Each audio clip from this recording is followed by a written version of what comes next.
इमाम ने फरमाया जिसने माल दुनिया को देखकर अपनी बेटी की शादी किसी नाअहल नाखलक बंदे से करा दी, क़यामत के दिन जब उठाया जाएगा अल्लाह कहेगा इसके नाम अमाल में लिखो इसने अपनी बेटी का खून किया है, ये कातिल है,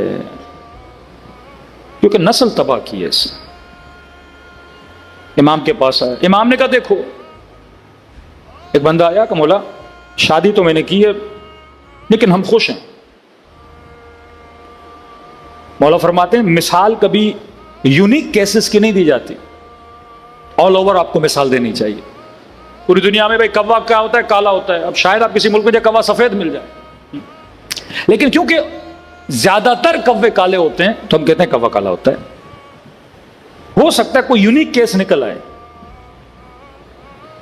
कि किसी गलत बंदे को बेटी दे दी लेकिन बेटी भी खुश रहे। इमाम ने कहा दो चीजों पे जहन डालो, अगर तुम्हारी बेटी के लिए रिश्ता आया, बेटे के लिए रिश्ता आया, तुमने माल दुनिया और मुख्तलिफ चीजें देख के शादी करा दी, दो कंडीशन है, कुफवियत को नहीं देखा, जहनियत को नहीं देखा, कल्चर को नहीं देखा, दोनों के कैलिबर को नहीं देखा, शादी करा दी। बोला फरमाते दो सूरतें, अगर मिजाज न मिला और मर्द बुर्दबार था, सब्र कर गया, तुम्हारी बेटी पे जुल्म न किया तो खुश रहेंगे। और अगर मिजाज न मिला और अगर ये बेदीन था, बुर्दबार नहीं था, हो सकता तुम्हारी बेटी पे क्या करे, जुल्म करे। तो दो कंडीशन है, यहां खुश रहेगी या नहीं रहेगी। जब वो मर्द इससे खुश नहीं रहेगा तुम्हारी बेटी पे जुल्म करेगा, या खुश रहेगा अगर मिजाज मिल गए।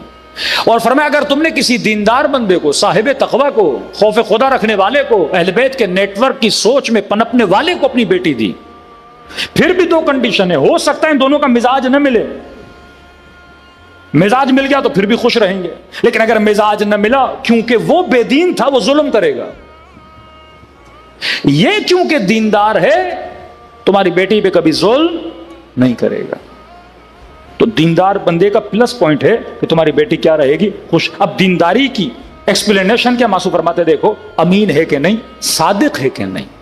दीनदारी का मतलब नमाज पढ़ना नहीं है, दीनदारी का मतलब मातम में आना नहीं है, जबान का सच्चा है कि नहीं, अमानत में कहीं खयानत तो नहीं करता। ये बेसिक निशानियां हैं, इनमें आजमाओ।